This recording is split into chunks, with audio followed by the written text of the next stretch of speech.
Mama bear, I'm a mother hen. Like I'm overseeing it, making sure that we got all their T's crossed and their I's dotted. And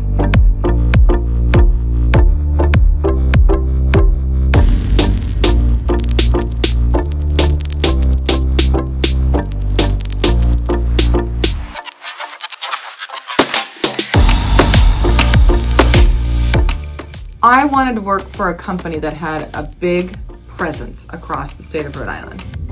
And Mott Chace offers that.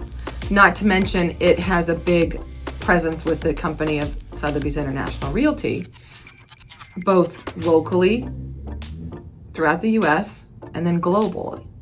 Because through working with clients that are both in the military as well as just clients and friends that I've had over the years, I have a lot of people that travel and a lot of people that travel to a lot of different areas.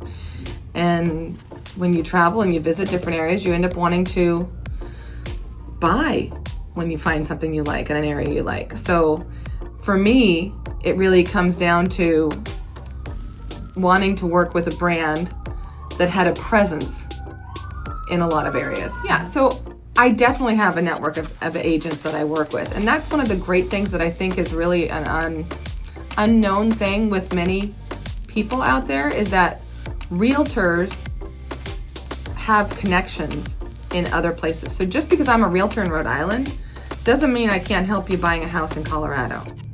I can help you find an agent. I can do the research. I can do the diligence, finding the right agent that's going to fit your personality and find someone that can help you anywhere. I have a client right now that was looking for a place in Florida, and they're also looking to buy a villa in Portugal.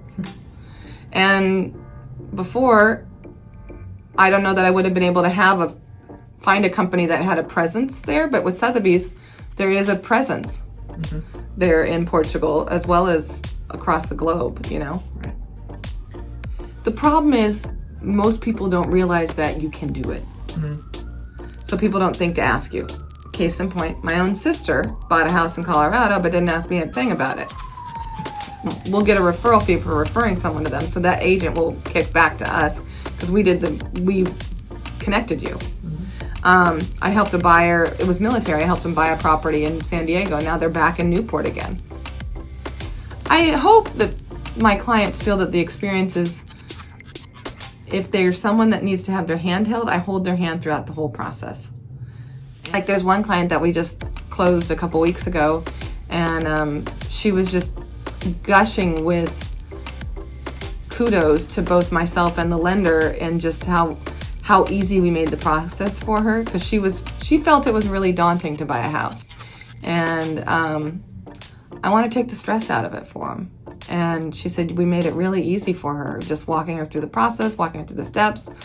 I try to do a really good job of really over explaining things to people, so that way they don't have any questions. But if they do have questions, by all means, they're welcome.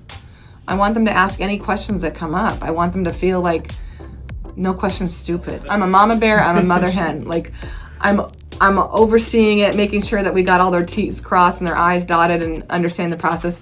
It also depends on the client. Like if I feel like the client's very much like hands off, like I got this, I don't need your help, I'm all set. It's about reading your audience, really, feeling the personality. Like if they feel like they know everything, then it's like, okay, all right.